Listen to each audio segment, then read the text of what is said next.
सत्य की खोज से जुड़े हुए सभी साथियों का हार्दिक अभिनंदन। अब साधकों कहना छोड़ रहा हूँ, क्योंकि सत्य की खोज से बहुत लोग जुड़े हुए हैं और उसमें सभी साधना नहीं कर रहे, इसलिए सभी साथियों का हार्दिक अभिनंदन। आशा है आप सभी अच्छे होंगे, स्वस्थ होंगे, आनंद में होंगे। तो आज की ये जो वीडियो है, ये जो आजकल हालात बनाए जा रहे हैं उनके बारे में थोड़ा सा इसमें मैं बात करूंगा, और भी थोड़ी हमेशा की तरह इधर उधर की बकवास। और है तो कुल मिला के मेरे सारे वीडियो ही बकवास, उनमें कुछ होता नहीं है। मैं तो कुछ भी कहता चला जाता हूँ, पता नहीं आपको उसमें क्या मिल जाता है, आप प्रशंसा करने लगते हैं। और वो भाई, उनका अत्यंत धन्यवाद जो असलियत जानते हैं कि भाई मेरे वीडियो में कुछ है नहीं, तो बिल्कुल सही टिप्पणी करते हैं कि जी आप ये सब बेकार की बातें बोलते हैं। तो शुरू करने से पहले भाई, जिन लोगों को इन वीडियो में से कुछ मिलता है वो यहाँ रहा कीजिए, वो सब्सक्राइब भी करें, वो शेयर भी करें, कमेंट भी करें, लाइक भी करें। जो व्यक्ति मेरे किसी भी मत से सहमत ना हो, चाहे सारों से ना हो, वो अपनी असहमति भी व्यक्त करें। लेकिन जिन्हें लगता है कि मैं कोरी बकवास करता हूँ, मेरे पास कोई ज्ञान व्यान नहीं है, तो भाई आप अपना समय मुझ जैसे व्यर्थ की बात करने वाले व्यक्ति पर ना बिगाड़ें। आप जो है आनंद में रहिए और मुझे अनसब्सक्राइब कर दीजिए, ताकि मैं आपको परेशान भी ना कर पाऊँ। तो आगे बढ़ने से पहले हमारे डिस्क्रिप्शन में हमारा फेसबुक पेज है। जो समझते हैं, जिन्हें मेरी बातों में कुछ सार दिखाई देता है, हमारे फेसबुक पेज पर फ्रेंड रिक्वेस्ट भेजिए, और उसमें हमारा इंस्टाग्राम लिंक है, उसे फॉलो कर लीजिए ताकि रील्स आपको मिल सके। सारी रील्स यहाँ नहीं आती हैं शॉर्ट्स में, और चैनल भी सब्सक्राइब कर लें तो उन्हें शॉर्ट्स भी मिलते रहेंगे, जो अगर उनकी यात्रा चल रही है साधना की किसी भी तरीके से, किसी भी माध्यम से, तो वो उसमें सहायक सिद्ध होने चाहिए, ऐसा मेरा मानना है। बाकी बहुत लोगों की निगाह में मैं कोरी बकवास ही करता हूँ, जो कि सत्य है। अब कभी कभी बकवास में भी किसी को कुछ अच्छा मिल जाता है तो उसके लिए है। बाकी जिन्हें कहीं कोई ध्यान सीखने का और छोड़ना मिल रहा हो, उनका स्वागत है, आप मुझसे सीख सकते हैं।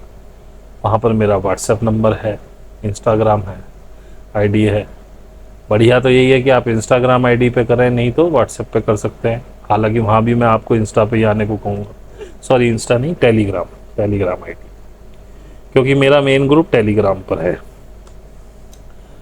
तो आप, मेरी फ़ीस है 1000 रुपये महीना। जो भी मुझसे जुड़ने आते, सीखने के माध्यम के लिए जो आते हैं, वो ये समझ के आए कि भाई 1-2 महीने में यहाँ कुछ नहीं होने वाला है। कम से कम आपके अंदर 6 महीने, साल भर का धैर्य हो, तभी आके जुड़े, नहीं तो आप बिना मतलब अपना 1000-500 रुपया वेस्ट ही करेंगे और कुछ नहीं करेंगे, कुछ नहीं ले पाएंगे। अब 1-2-3 महीने में समझ में भी कुछ नहीं आता, स्टार्टिंग ही होती है। तो कम से कम, वैसे तो साल भर का, लेकिन कम से कम 6 महीने का समय, इतना धैर्य तो लेकर के आए। खैर, मुद्दे की बात आगे बढ़ते हैं। तो मुद्दे की बात करने से पहले एक चीज़ और कह दूं। एक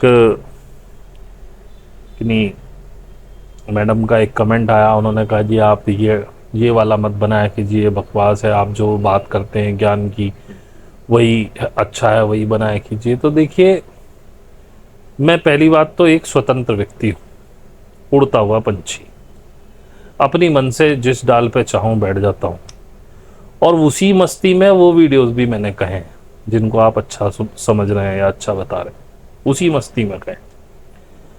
तो यदि मेरी मस्ती खत्म होगी तो कुछ भी नहीं बन पाएगा।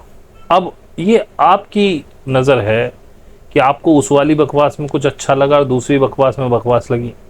सही, सारी बकवास है, क्योंकि जिसके समझ में ना आए उसके लिए सभी बकवास है, और जिसके समझ में आ रहा है उसके लिए सब में ही कुछ ना कुछ ज्ञान मिल जाएगा।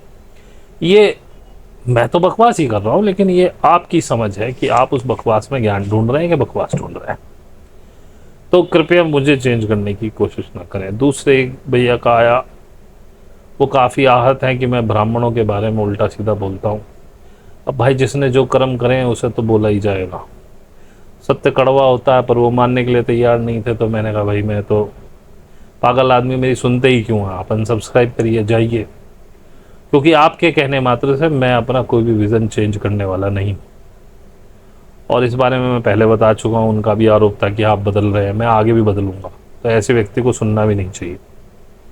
अभी मैं अलबरूनी का भारत पढ़ रहा हूँ, पढ़ रहा था, ख़त्म हो गई। उसका एक वीडियो इस वीडियो से पहले आप देख चुके हैं। तो अलबरूनी भी उसमें कहता है कि यहाँ जो ईरान से आए हुए लोग थे, डच थे, पुर्तगीज़ थे, अंग्रेज़ थे, अफ़गानिस्तानी थे, कुछ लोगों ने कोशिश की कि वो हिंदू हो जाएं, क्योंकि यहाँ हिंदू तब भी बहुसंख्यक ही थे। जब मुग़लों का, वो औरंगज़ेब के टाइम में आया, जब औरंगज़ेब शाहजहाँ से गद्दी छीन रहा था, मतलब अपने चारों भाई में उनमें तकरार हो रही थी कि कौन राजा बनेगा। शाहजहाँ बीमार थे, ज़्यादा किसी लायक रह नहीं गए थे। तो उस समय यहाँ फ्रांसीसी लोग भी नौकरी करते थे, डच भी करते थे, अंग्रेज भी करते थे, ईरानी भी करते थे, तुर्की भी करते थे, यहाँ के पठान भी थे। और उनमें से काफ़ी लोगों ने कोशिश की कि हम हिंदू धर्म अपना लें, लेकिन यहाँ के ब्राह्मणों ने साफ लिखा है उसमें कि उनके जो धार्मिक लूपोल्स हैं, कहीं वो किसी को ना पता चल जाए, इस वजह से उन्होंने किसी को हिंदू धर्म में आने नहीं दिया। क्योंकि बाकी हिंदुओं को तो उन्होंने पढ़ने से ही रोक रखा था, तो उनमें तो इतनी बुद्धि कभी हो नहीं सकती थी। और बचपन से ही उन्हें ऐसा सिखाया पढ़ाया जाता था कि उनकी श्रद्धा केवल ब्राह्मण के वचनों में रह गई थी, लेकिन किसी और व्यक्ति को बाहर से उन्होंने, इसीलिए आप देखें कि हिंदू धर्म कभी नहीं फैला ही नहीं है। ये तो भला हो हमारे यहाँ की जनसंख्या के कि हमने बच्चे इतने पैदा किए कि हिंदू धर्म अपनी जनसंख्या की वजह से बढ़ा हुआ है, बाकी इसका कोई अस्तित्व नहीं। क्योंकि जो किसी को स्वीकार नहीं करता वो केवल अपनी वजह से ही बढ़ सकता, बाकी उसमें बाहर से किसी के आने की उम्मीद नहीं। आप भी चाहें तो वैश्य या क्षत्रिय आज भी नहीं हो सकते। अगर आप हिंदू धर्म में जाना भी चाहें और स्वीकार कर लिए जाए तो भी केवल आप शूद्र हो सकते हैं और कोई नहीं हो सकते। ब्राह्मण का तो सवाल ही नहीं, क्योंकि ब्राह्मण तो माँ के पेट से पैदा होगा, ऐसा विधान अब कर दिया है। खैर पहले नहीं था, ऐसा नहीं कहना चाहिए, पहले भी यही विधान था, क्योंकि ब्राह्मण लोग किसी को स्वीकार नहीं करते थे। और अगर वो भाई, पता नहीं क्या अनुभव या अनुपम नाम शायद उनका था, अगर वो गलती से सुन रहे हो तो भाई बिल्कुल लेटेस्ट उदाहरण बता रहा हूँ। अभी मोदी जी वहाँ गए थे, आपकी बातों से ऐसा लगा आप मोदी में आपकी श्रद्धा भी बहुत होगी। अभी यूक्रेन गए थे मिलने के लिए जेलेंस्की से, तो उनका भाषण जो है आया था टीवी चैनलों में, तो उन्होंने वहाँ ये नहीं कहा कि मैं राम और कृष्ण के देश से आया हूँ, उन्होंने वहाँ कहा मैं बुद्ध की धरती से आया हूँ और मैं गांधी की धरती से आया हूँ। हमारा हिंदू धर्म जिसके नाम पे, राम के नाम पे वो दुनिया भर में, पूरे हिंदुस्तान में वोट मांग रहे हैं, और राम की इतनी महिमा मंडित उन्होंने राम को किया है, वो व्यक्ति आज भी किसी भी देश में गया हो, जब से वो प्रधानमंत्री बना, उसने कभी नहीं कहा कि मैं राम और कृष्ण की धरती से आया हूँ। उसने हमेशा ये कहा कि मैं बुद्ध की धरती से आया हूँ।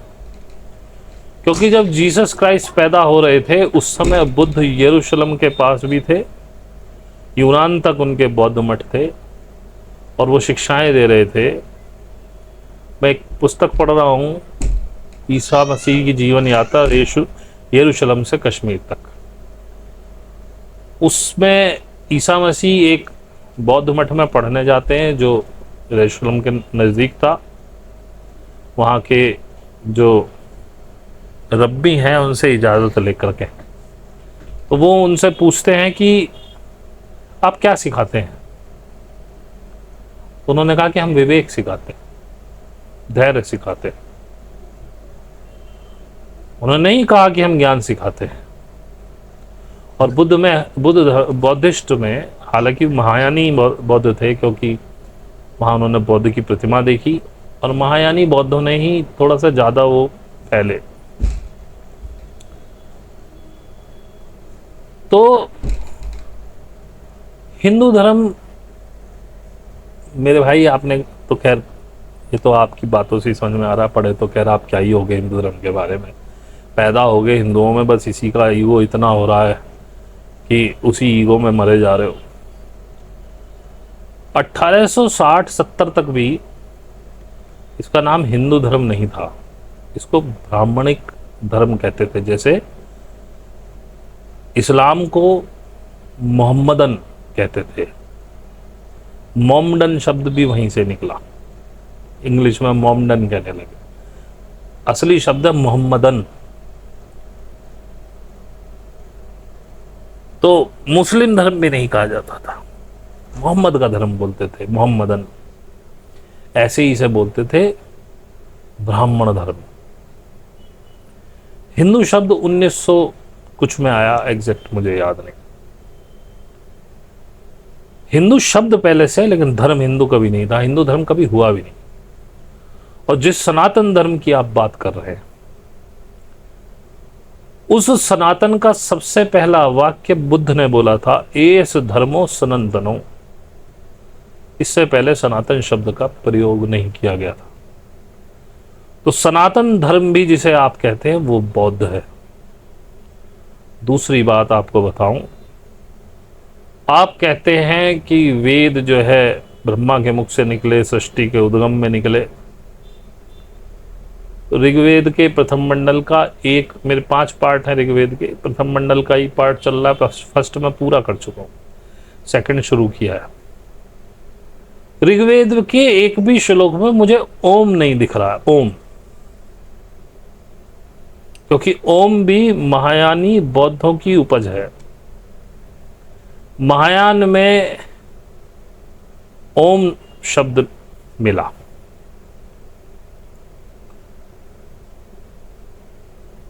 और इस किताब में भी यह कहा गया है कि ओम बुद्ध धर्म का है। ओम जब इतना पुराना, इतना प्रशस्त धर्म हमारा था, जिसे हम सो कॉल्ड हिंदू धर्म कह रहे हैं, राम और कृष्ण की चर्चा नहीं है इसमें, इस किताब में। अब होने को तो ईसा मसीह भी नहीं हुए, लेकिन वो इतनी सारी चीजों की चर्चा कर रहा है, कश्मीर की चर्चा कर रहा है, तक्षशिला की चर्चा कर रहा है, बुद्ध की चर्चा कर रहा है। राम और कृष्ण की क्यों नहीं कर रहा? सोचने वाली बात है, क्योंकि ये सिर्फ एक कहानी मात्र थी, और ये भी बुद्ध की जातक कथाओं से निकलेगी। खैर आप तो मानने वाले हैं नहीं, आप अपने चश्मे से देखते रहिए, लेकिन जो आपके चश्मे से दिखता है वही सत्य नहीं। सत्य थोड़ा कड़वा भी होता है, इसे गले से उतारना भी बड़ा कठिन काम है, विष पीने जैसा होता।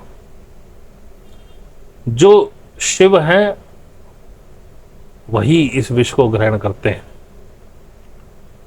अब आप तो शिव पे भी नाच जाओगे।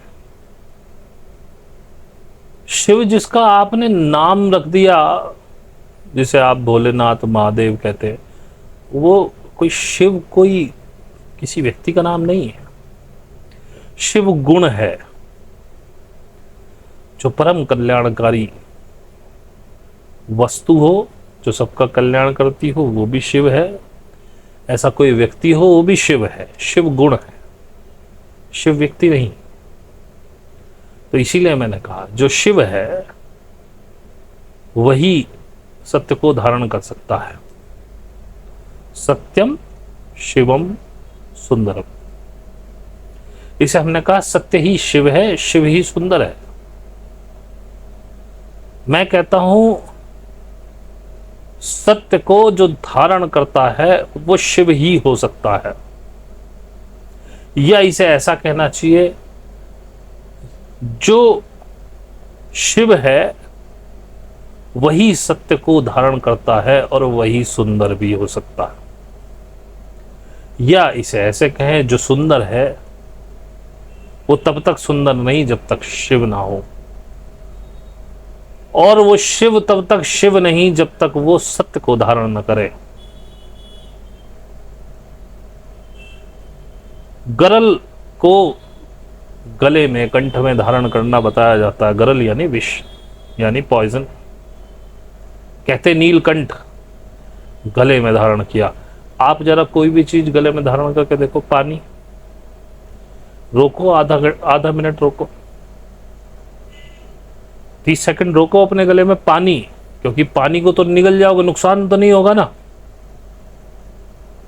तो जब कहा जाता है कि शिव गरल को धारण करते हैं, तो मैं कहता हूं शिव सत्य को धारण करते हैं, और सत्य उनके कंठ में है।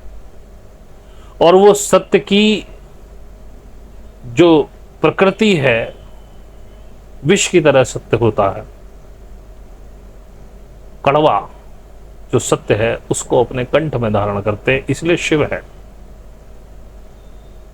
नाम उनका भोलेनाथ हो सकता है, भोला कह सकते हैं आप, भंडारी कह सकते हैं, महादेव कह सकते हैं, लेकिन शिव वही जिसने कंठ में सत्य को धारण किया हो। और सत्य रूपी गरल को कंठ में धारण करने का साहस भी केवल शिव के पास ही है। तो शिव कोई व्यक्ति नहीं, हर वो व्यक्ति जो अपने कंठ में इस गरल रूपी सत्य को धारण करता है वही शिव है। अब देखिए, मैं बाबाओं की तरह बात कर रहा हूं। इसमें बहुत लोगों की को अच्छा लगेगा, क्योंकि बातें कुछ उनकी सोच से मिलती जुलती आ गई। यही तो हम करते हैं, लेकिन सत्य सत्य है, उसे किसी प्रमाण की आवश्यकता नहीं। आप सिर्फ सुन करके ये कह दे कि मैंने गलत कह दिया, नहीं, प्रमाण लेके आओ ना कि ये सत्य है। मैंने प्रमाण दिया आपको, चलिए मैंने नहीं दिया, मैंने आक्षेप लगाया, तो आप प्रमाण से सिद्ध करिए। वो भाई साहब कह रहे हैं कि फिर कैलाश पर्वत झूठा है, जो भेंट द्वारिका में द्वारका समुद्र के नीचे बसी हुई झूठी है। आपने देखा उस कैलाश पर्वत पे कभी शिव को बैठे हुए? आपने देखा उस द्वारका में जो समुद्र के नीचे चल गई, जिसमें कृष्ण घूम रहे हो, राधा घूम रही हो, रुक्मिणी घूम रही हो? ऐसा भी तो हो सकता है जब ये कथाएं लिखी गई तो ये सब चीज ध्यान में रखी हुई लिखी गई कि अच्छा वहां एक महल डूबा हुआ पड़ा, चलो उसे द्वारका बना देते। वहां एक पर्वत है कैलाश पर्वत का, अगर आप देखेंगे वो देखने में स्तूप जैसा लगता है,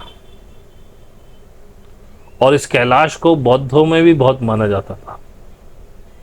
स्तूप की संरचना वहां से हुई, और यही स्तूप हड़प्पा मोहनजोदड़ो की खुदाई में भी मिला।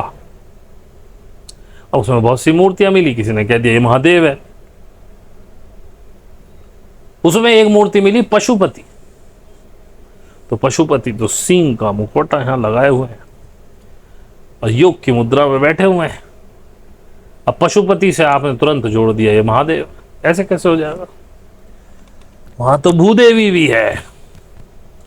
अब भूदेवी बौद्धों में मानी जाती थी, हरिति उसका नाम रखा गया बाद में।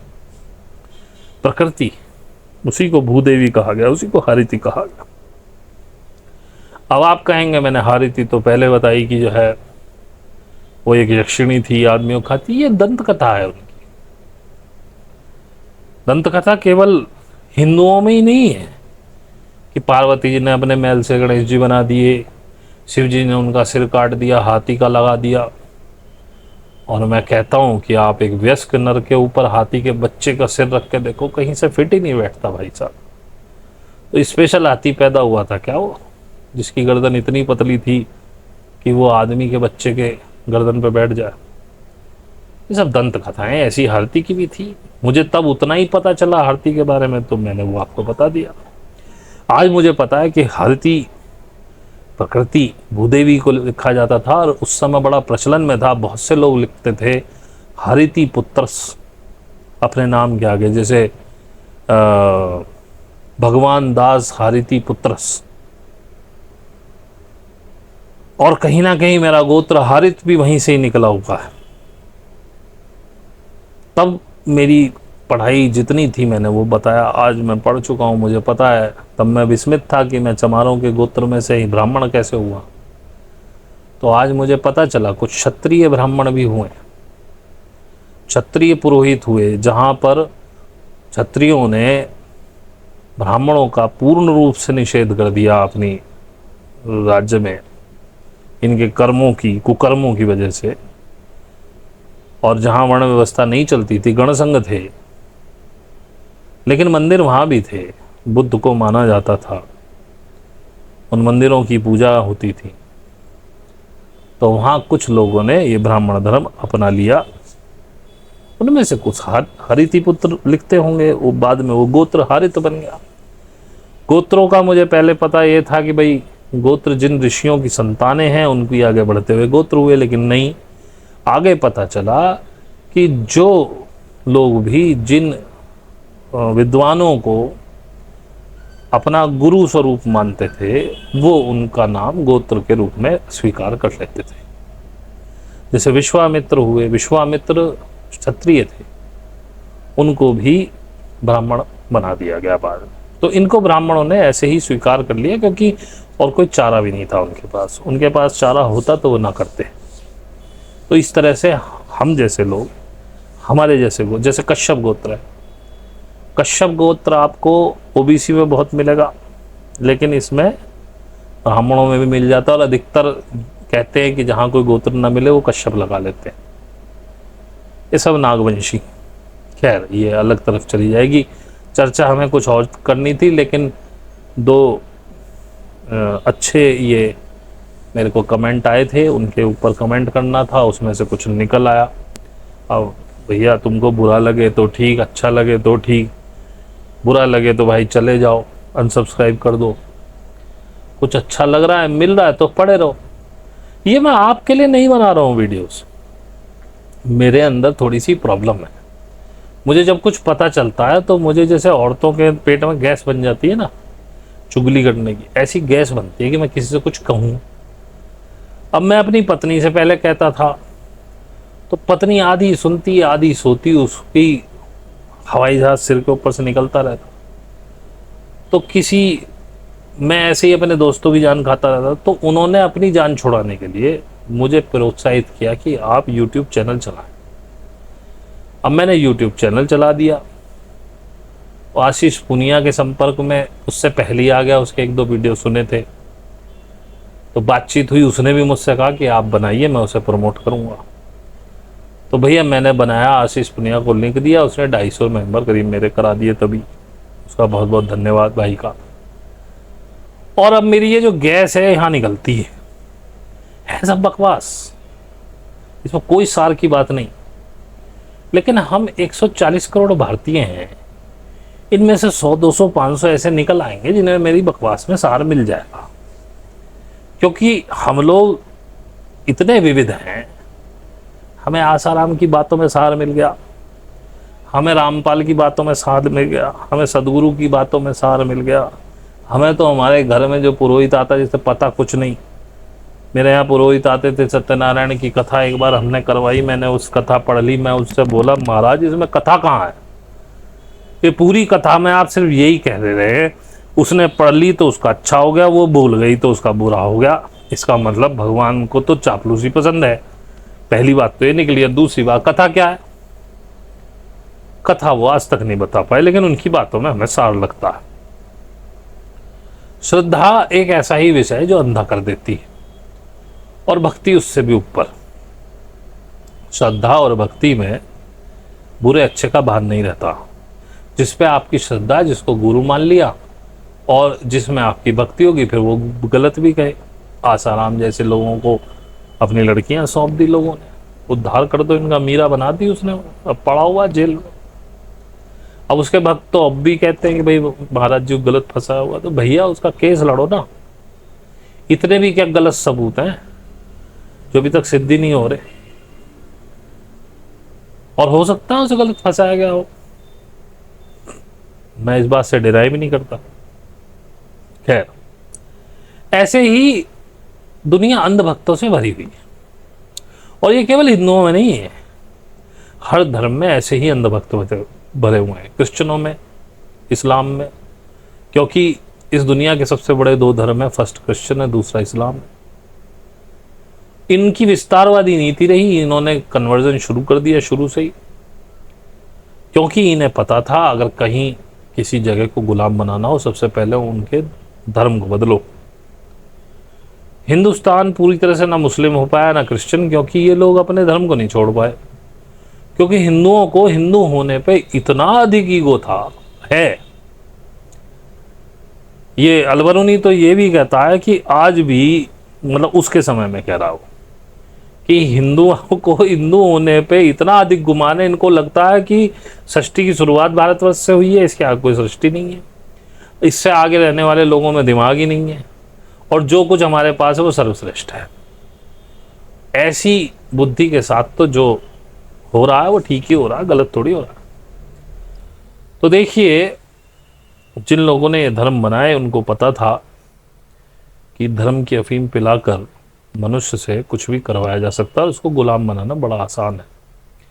इसीलिए चर्चों ने और बाद में मुस्लिमों ने अपने धर्म का विस्तार किया बाई हुक और क्रुक। आसानी से ना कोई ईसाई हुआ, ना आसानी से कोई मुस्लिम हुआ। कुछ बलपूर्वक हो गए तो कुछ जिज्ञासावश गए कि चलो इन्हें देखें ये क्या कहते हैं, इनके धर्म में क्या हुआ। उन्हें कुछ उसमें सहूलियतें लगी, आदमी अपनी सहूलियत देखता। उन्होंने, जैसे हिंदुओं में मांसाहार वर्जित था, दूसरा वर्ण व्यवस्था, शूद्र निकट नहीं आएंगे स्वर्ण जातियों के। लेकिन मुस्लिमों में और क्रिश्चियनों में ये तो था कि आप क्रिश्चियन हो गए तो आप बराबर का। हालांकि क्रिश्चियन में एक अलग तबका भी है, लेकिन वो कभी ग्राउंड लेवल पर नहीं आते हैं। ग्राउंड लेवल पे तो आपको बराबरी की व्यवस्था मिल जाती है। हमारी बच्चों की स्कूल की वैन चलाता है लड़का, वैसे वो जाति से वाल्मीकि है, लेकिन वो बहुत पहले क्रिश्चियन हो गए। अब उनके क्योंकि वो तो पैसे भी देते थे क्रिश्चियन बनने पे, और ऊपर से बराबरी का अधिकार, तो उन्होंने स्वीकार कर लिया उसको। ऐसे ही मुस्लिमों में हुआ। बहुत से ओबीसी जिन्हें शूद्र कहा जाता, SC ST जिन्हें शूद्र कहा जाता, अछूत, वो मुस्लिम हो गए। कम से कम हाँ, बराबर में खड़े तो हो रहे हैं। कोई ये तो नहीं करा हमारा सामान क्यों छुआ तूने। खैर, और भी बहुत सारी व्यवस्थाएं नहीं, डरा धमका के भी किया गया, दोनों धर्मों ने किया, ऐसी बात नहीं। हिंदुओं ने कभी अपना विस्तार किया ही नहीं, ये हमेशा विद्वानों से डरते रहे। ये अलबरूनी अपनी किताब में लिखता है कि जो विद्वान लोग हैं वो मूर्ति पूजा में नहीं मानते हैं, ना ही वो किसी देवता में विश्वास करते हैं। वो एक ईश्वरीय सत्ता को केवल मानते हैं। मूर्तियों की स्थापना केवल मूर्ख लोगों के लिए, स्पेशल लिखा है, मूर्ख लोगों के लिए की गई, ताकि उन्हें किसी चीज से बांधा जा सके, और उसका फायदा आज भी ब्राह्मण लोग उठा रहे हैं। खैर, ऐसे ही अंधभक्त और मूर्खों की आवश्यकता है। जो लोग ये धरती का पूरा कारोबार चला रहे हैं, उनको ऐसे ही मूर्खों की आवश्यकता है। तो इसीलिए वो बराबर लोगों को मूर्ख बनाए हुए हैं, और आप बन रहे हैं। और अब जो ये टाइम आ रहा है, ग्रेट रीसेट का आ रहा है। अब ये कल तो नहीं होने वाला, ऐसा भी नहीं कि अगली साल हो जाए। अब अगर वो एकदम से ग्रेट रीसेट करेंगे तो आप बवाल करोगे। आपसे मतलब हिंदुस्तानी ही नहीं, पूरे वर्ल्ड में बवाल होगा। तो इन्होंने क्या किया है, सारे धर्मों की पुस्तकों में जो एंड टाइम की चीज़ें, मैंने ये बात बहुत पहले भी कही थी, अब पता नहीं किसने सुनी, किसने समझी, नहीं समझी, मुझे नहीं पता। आज मैं और विस्तार से बता रहा हूँ। तो एंड टाइम की जो भी कहानियाँ इमाम मेहंदी के आने की, और जो जो उसमें मोहम्मद साहब ने उस समय की पेशन गोइयाँ मतलब भविष्यवाणियाँ की हैं, जो उसमें बताए हैं कि क्या क्या होगा, निशानियाँ बताई हैं, जो तौरा, जो यहूदियों की किताब है,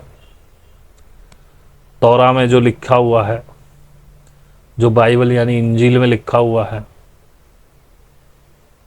ये सारी चीज़ें।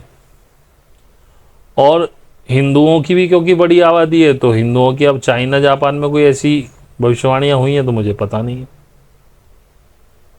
तो इन्होंने मैक्सिमम जो ज़्यादा डोमिनेंस वाले धर्म हैं, जिनकी जनसंख्या बहुत ज़्यादा है, उन लोगों को हाँकने के लिए, हाँकना ही शब्द कह रहा हूँ क्योंकि पशु लोग हैं, ये पशुवत है, इनकी कोई बुद्धि तो है नहीं। इन्हें हाँकने के लिए उन्होंने वही चीज़ें क्रिएट करनी शुरू कर दी हैं। जैसे इज़राइल में एक पूरा ग्रुप लगा हुआ है जिसको सरकार से पैसे भी, मदद पूरी मिल रही है हर तरह की। वो रेड कलर की हीफर बछिया ले आए हैं क्योंकि उनके यहाँ है कि कुछ है बिल्कुल रेड बछिया जिस पर कोई दाग ना हो, उसको उसकी बलि देना है, उसकी कुर्बानी देनी है, फिर जलाना है, पता नहीं क्या क्या करना है, और थर्ड टेम्पल का उद्घाटन करना है। और ट्रंप के टाइम से, जिसमें सऊदी ने भी हिस्सा लिया था, ये थर्ड टेम्पल का सिक्का विक्का भी जारी हुआ था। ये बहुत पहले की बात है। ये बराबर चल रहा है, वो अपने अपने हिसाब से चल रहे पूरे। आपको प्रॉब्लम है, उनको प्रॉब्लम नहीं है, वो तो अपने बराबर गति से चल रहे हैं। मैंने एक वीडियो भी पहले दिया था कि सावधान रहो, सब कुछ अपनी गति से चल रहा है, बस आपका ध्यान इधर उधर भटकाया जा रहा है। अब जो मोहम्मद साहब की पेशन गोइयाँ, उनके हिसाब से बात चल रही है। अब हमारे यहाँ मौलाना सज्जाद नोमानी, जिनको मैं काफ़ी सुना करता था पहले, अभी उनका एक वीडियो आया तो उन्होंने वो सारी निशानियाँ लोगों को बतानी शुरू कर दी कि देखो अब ये हो रहा है, ये मोहम्मद साहब ने कहा था, अब बिल्कुल क़यामत के नज़दीक है, इमाम महदी आने वाले। इधर कई लोगों ने भविष्यवाणी खोलनी शुरू कर दी है कि देखिए जी बंगाल से शुरू होगा, तो बांग्लादेश में शुरू हो गया, अब ये प्रलय शुरू हो गई है, अब कोई कह रहा है 2025 में ख़त्म हो जाएंगे, तो प्रलय आ जाएगी, फलाना ढिमकाना। कुछ और भविष्यवाणियाँ जो बड़ी पुस्तकों में, जिन्हें लोग ज़्यादा मानते हैं, वो भी क्रिएट की जा रही, क्योंकि उनको तो पता है कि ना कोई देवता हुआ ना देव हुआ, यीशु मसीह भी नहीं हुए, कृष्ण राम भी सब कहानियाँ ही हैं। लेकिन मोहम्मद साहब हुए, लेकिन कुरान उन्होंने अपने हिसाब से बनाई है। तो इन भेड़ों के झुंड को कैसे हाँकें, सबसे बढ़िया तरीका है एंड टाइम की जो निशानियां हैं हर पुस्तक में, वो लोग उन्हें वैसा ही बना रहे हैं। ये सब कृत्रिम रूप से बनाई जा रही हैं।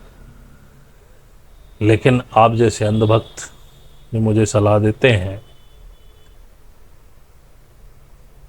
क्योंकि सलाह किसी को देनी नहीं चाहिए, मैं भी जब वीडियो बनाता हूं तो मैं कहता हूं ये मेरी अपनी समझ है, मेरे अपने अनुभव हैं, लेकिन ये बकवास है आपके लिए जब तक आपके अनुभव ना हो। तो आप भी ऐसे अनुभव पाने की प्रयास में लगो। लेकिन आप मुझे बदलने की सलाह देते हैं, आप बदले जो मैं बदल जाऊंगा। मेरे इतने वीडियो सुनने के बाद आप नहीं बदले तो मेरे से क्या उम्मीद करते हो? मैं तो और ज़्यादा पक्का हूँ आपसे। आप जितने आस्तिकता पे पक्के हैं, मैं उतना नास्तिकता पे पक्का हूँ। खैर, तो अब सब धर्मगुरुओं ने इसकी बातें करनी शुरू कर दी हैं। तो आप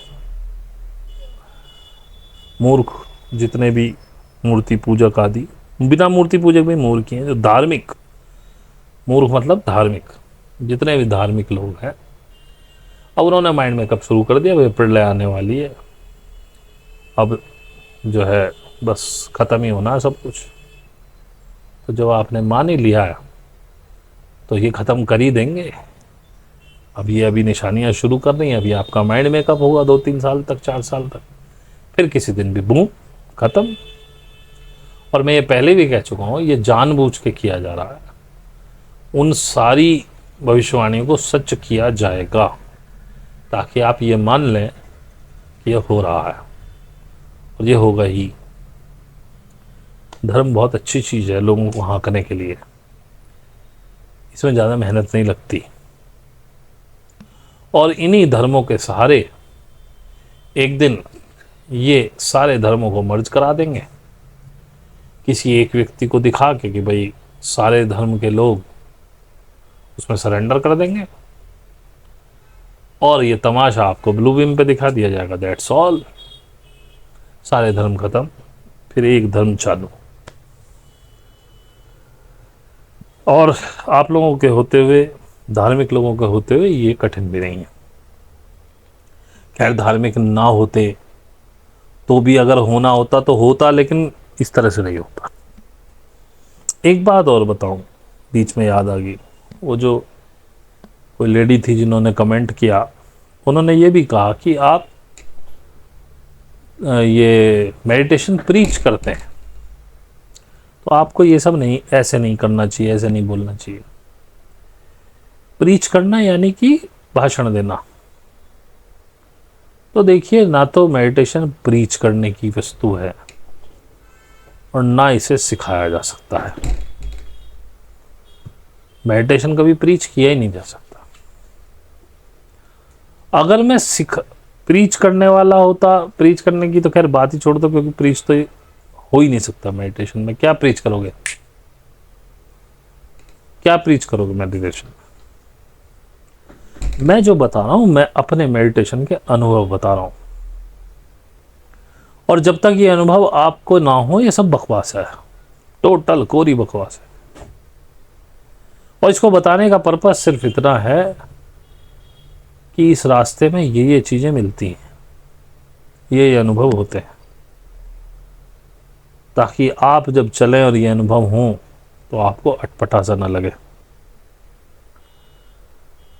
इससे ज़्यादा इसका कोई उद्देश्य नहीं है। लेकिन जब तक आप इन अनुभवों को ग्रहण करने के लिए आगे ना बढ़े, खुद पे काम ना करें, तो ये कोरी बकवास है। दूसरा, इसे सिखाया नहीं जा सकता। अगर सिखाया जा सकता होता तो मेरे जितने लोग सीख रहे हैं मुझसे, सबको सिखा देता। इसे केवल सीखा जा सकता है। सिखाने वाले में कोई कमाल नहीं है, क्योंकि अगर सिखाने वाले में कमाल होता तो सबको सिखा देता। मैं आज भी परेशान हूं, बहुत से लोग बहुत समय से मेरे साथ जुड़े हैं लेकिन नहीं सीख पा रहे। जुड़े हैं, आज भी सीख रहे हैं। उनको लगता है कि मैं कुछ कमाल कर दूंगा, मैं सिखा दूंगा। पर जैसा कि मैं कह चुका हूं, इसे सिखाया नहीं जा सकता, इसे सीखा जा सकता है। इसमें कोई गुरु नहीं होता, गुरु कोई हो ही नहीं सकता, केवल शिष्य हुआ जा सकता है। और एक शिष्य होने पर उसके मेंटर को, मार्गदर्शक को गुरु की पदवी मिलती है। और गुरु का पद जो है बड़ा ही छिछला और लुढ़कना है, ये सदा स्थिर रह जाए ऐसा संभव नहीं है। मान लीजिए मुझे एक, मेरे साथ सीखने वाला एक शिष्य हो गया, उसके शिष्य होने पर मैं गुरु हुआ, लेकिन कल को उसका दिमाग खराब हो गया, मैं तो नहीं मानता ना गुरु जाओ, मैं बेकार की बात में छोड़ दिया, आगे फिर आप जमीन पे नहीं रहे गुरु। तो गुरु इसमें होता ही नहीं, केवल शिष्य ही होना संभव है। मैं खुद शिष्य हूं, मैं खुद सीख रहा हूं। और शिष्य ही बन जाए आदमी तो भी गुरु होने के मार्ग पे आगे बढ़ा, क्योंकि यदि वो शिष्य बन गया तो एक दिन उसके साथ भी बैठ के सीखने वाले शिष्य बनेंगे, तब वो गुरु होगा। गुरु केवल वो व्यक्ति है जिसके पास बैठ करके इसको सीखा जा सकता है, जिसकी प्रेजेंस जरूरी है सीखने के लिए। वो सिखा कुछ नहीं सकता,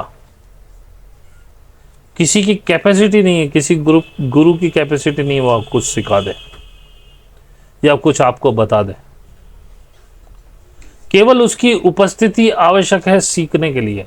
सीखेंगे आप खुद ही, और जब सीखेंगे तो आपके कुछ प्रश्न भी होंगे।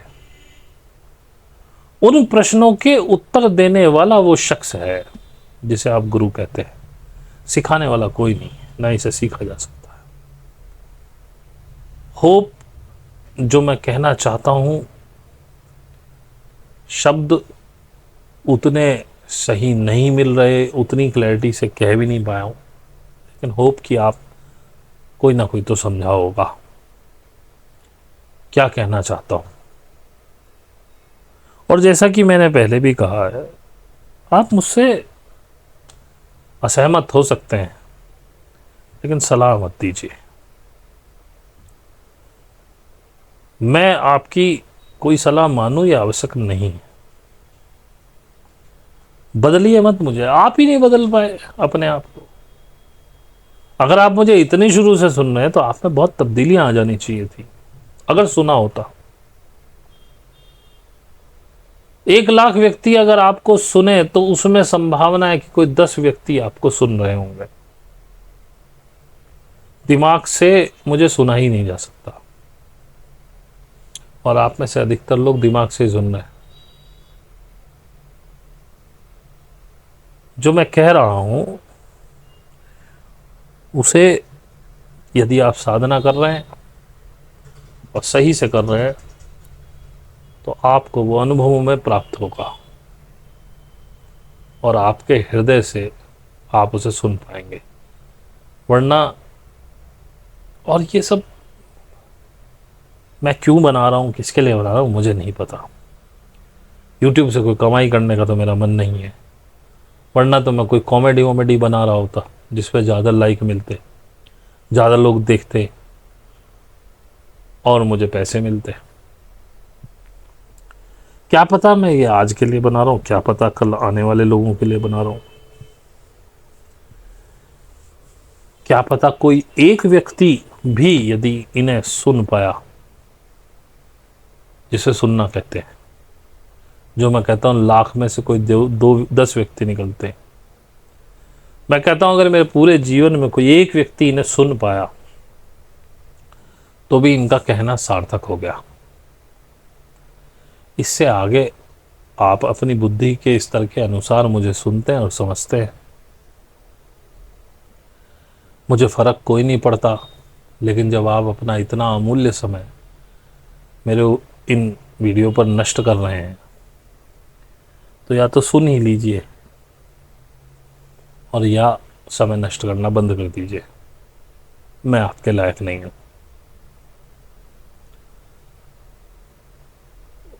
सलाह मत दीजिए,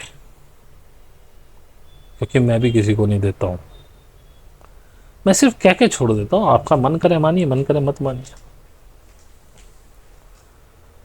एक हमारे चाचा हैं, चाचा कहता हूं मैं उनको, नाम मुझे जानते हैं उनका, बहुत पहले से मेरे वीडियोस पे कमेंट करते हैं। पिछले एक कमेंट में उन्होंने कम से कम इतना तो माना कि चलो हम भी कुछ ज्ञान की बातें कर रहे हैं। उससे पहले तो उन्हें लगता था कि हम भी बकवासी कर रहे हैं। आप ध्यान में आप है नहीं, साधना आप कर नहीं रहे, पुराने अपने ज्ञान से लवरेज भरे हुए हैं। क्या आप मुझे सुन पाएंगे, क्या आप मुझे समझ पाएंगे? संभव ही नहीं। भरे हुए घड़े को और नहीं भरा जा सकता, छलक जाता है, फिर वो पानी बाहर निकलने लगता है। और आप लोग अपने उस ज्ञान के साथ मुझे सुनना चाहते हैं। ज्ञानी होकर मुझे सुना ही नहीं जा सकता, और मुझे क्या, ज्ञानी होकर के आप उस ईश्वर को भी प्राप्त नहीं कर सकते। मैंने उसके लिए शायद एक वीडियो भी बनाया था कि अज्ञानी बनो। अज्ञानी जब तक आप नहीं होंगे तब तक आप कुछ नहीं जान पाएंगे। आपको पता है कि एक गिलास स्टील का हो, मिट्टी का हो, उसकी क्या खासियत है? उसकी खासियत है कि वो उसमें जल भरा जा सकता है और आपकी प्यास बुझ जाती है उस जल को पीने में, उस जल को ले जाने में आसानी होती है। लेकिन यदि वो गिलास पहले से भरा हुआ है, या ऐसा मान लीजिए कि किसी व्यक्ति ने एक गिलास बना दिया सोने का, लेकिन वो ठोस, और उसके बराबर में एक मिट्टी का गिलास पड़ा हुआ है, जैसे कि गिलास होता है, जैसे कुम्हार बनाता है, जिसमें खाली जगह है, जिसमें पानी भरा जा सकता है। आपको अत्यंत प्यास लगी हुई है, अब सोने के गिलास की कीमत आप समझें तो मिट्टी के गिलास से पता नहीं कितने हजार गुना कीमत उसकी है। लेकिन आपको प्यास लगी हुई है, अभी कौन सा गिलास आपको पसंद आएगा? मिट्टी वाला। और मिट्टी वाले की खासियत क्या है कि वो खाली है बीच में से। वो खाली है ताकि उसमें कोई भी द्रव्य या पानी भरा जा सके और वो आप अपने मुंह तक लाके उसे पी सकें। और जिस समय आपको प्यास लगी हुई है बेइंतहा, उस समय सोने के गिलास जो ठोस है, ठोस सोने का, जिसकी कीमत हजारों लाखों गुना मिट्टी गिलास से है, बेकार है आपके लिए। और गिलास के रूप में तो वो सोने का ठोस गिलास जीवन पर्यंत उसकी कोई कीमत नहीं है। देखने में गिलास जैसा जरूर है, गिलास नहीं, क्योंकि खाली नहीं। गिलास की कीमत उसके खालीपन से है। रसोई में बर्तन रखे होते हैं, हांडी रखी हुई है, कढ़ाई है, कुकर है, उनकी उपयोगिता उनके खालीपन से है। यदि वो ठोस कुकर में आपको दे दूं चांदी का भी, तो आपके किस काम का? सब्जी तो बन नहीं पाएगी। तो इस पूरे संसार में भी उसी व्यक्ति की कीमत है जो खाली है, जो अज्ञानी है, जिसमें कुछ नहीं है। क्योंकि जिसमें कुछ नहीं है वही कुछ ग्रहण कर सकता है। आप घर बनाते हैं, एक कमरा बनाया आपने, बड़ी अच्छी खिड़की दरवाजे लगाए, बड़ी सजावट की, उसकी उपयोगिता क्या है? उसकी उपयोगिता उसके अंदर के बीच के खालीपन से है। यदि वो कमरा खाली ना हो तो आप बताएं कि आप कहाँ रहेंगे? क्या उपयोगिता रही उस कमरे को बनाने की और सजाने की, संवारने की, यदि वो खाली नहीं?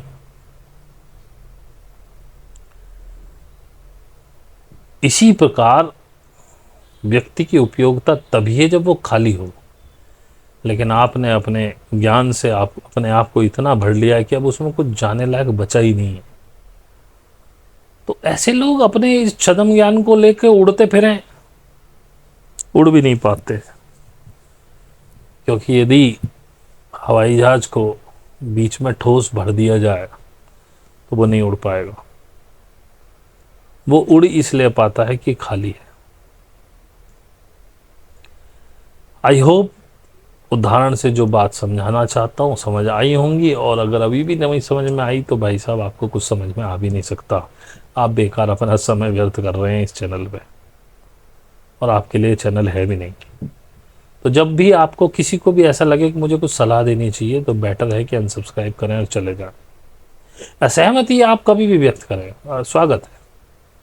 लेकिन यदि आप मुझे सलाह देना चाहते हैं तो आप तुरंत ही अनसब्सक्राइब करें। सलाह देने का कोई फ़ायदा नहीं, मैं बदलने वाला हूँ नहीं। और मुझे बदलना होगा तो मैं स्वयं ही बदल जाऊँगा, लेकिन अपने अनुभव से, आपके कहने से नहीं बदलूंगा। और सलाह मैं आपको भी नहीं दे रहा। बात बता दी, समझ आई, ठीक नहीं समझ आई तो ठीक। ना किसी पे कोई ज़बरदस्ती है, ना मैं अपने ज्ञान की कोई मनादी कर रहा हूँ। मैं तो पागल आदमी, जैसे मैंने कहा, हमेशा पागलपन में बोलता चला आया हूँ। अच्छा, अब जो भी दिमाग में आता जा रहा है बोलता चला जा रहा हूँ। अब ये कितना सही कितना गलत है ये आप अपनी अपनी चेतनाओं के अनुसार तय कीजिए, क्योंकि इस संसार में कोई भी गलत या सही होता ही नहीं। अपनी अपनी चेतनाओं स्तर पे सब सही है, और ये मैं बात कई बार कह चुका।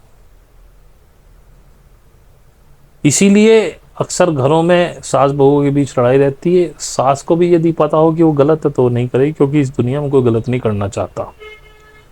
और बहू को पता हो कि वो गलत है तो वो भी नहीं करेगी। दोनों ही सही कर रहे हैं अपनी अपनी चेतनाओं के हिसाब से। तो आप भी जो सुन रहे हैं, आपकी बात बिल्कुल सही है। यदि आपको मेरी बातों में बहुत सारी कमियां दिख रही हैं तो वो ठीक है, आपके चेतना के स्तर से वो कमियां हैं। लेकिन बहुत से लोग मुझे ये भी थैंक्स भी कहते हैं आपने बहुत अच्छी जानकारी दी, आपने हमारी आंखें खोल दी। तो इसका मतलब या तो वो सारे लोग भी गलत हुए, और मुझे गलत देखने वाले और मुझे सलाह देने वाले लोगों की संख्या बहुत थोड़ी है। तो मुझे अपने ऊपर ध्यान करने का कोई वो भी नहीं लगता इसमें कि मुझे करना चाहिए। और यदि वो उनकी संख्या ज़्यादा भी होती तो भी मैं अपने पागलपने में मस्त रहता, क्योंकि मेरे हिसाब से मैं ठीक ही हूँ और इसमें कोई बहस की बात भी नहीं। आपके हिसाब से आप भी ठीक ही हैं। अब मैं आपको कुछ बता सकता हूँ, आपका चेतना का स्तर तो नहीं चेंज कर सकता ना। अगर कभी इस जीवन में वो चेतना आपने पाई तो आपको मेरी बातें सही लगने लगेंगी, और नहीं पाई तो जैसे आप खुश रहिए। मुझे आपके चेतना के स्तर से कुछ लेना देना नहीं, ना मैं उसको बदलना चाहता हूँ ना आपको बदलना चाहता हूँ। आपकी जो सोच है आप उसमें मस्त रहिए, आराम से रहिए, मुझे कोई कष्ट नहीं है। जो इस समय तक इसको सुन रहे हैं उनका बहुत बहुत तहे दिल से धन्यवाद। बड़े धैर्य के साथ आप मेरी बकवास सुन रहे हैं। और अगर आपको अच्छी लगी हो तो भैया लाइक सब्सक्राइब कर देना, शेयर कर देना, कमेंट जो हो सके वो करिएगा। और जो सीखना चाहें, मेरा व्हाट्सएप नंबर उसमें दिया हुआ है डिस्क्रिप्शन में, उस पर आप अपना लिख दीजिएगा। 1000 रुपये महीना मेरी फ़ीस है, इससे कम पे मैं सिखाता नहीं। जिनको फ्री सीखने की इच्छा हो वो बौद्ध मठों में जाएं, मैं बौद्ध मठ नहीं चलाता हूँ। बाकी आपकी मर्जी, आपका यहाँ तक रहने का बहुत बहुत धन्यवाद। और ईश्वर करे कि आप भी अपने आनंद में मस्त हो जाएं और अपने आनंद को खोजें। बहुत बहुत धन्यवाद।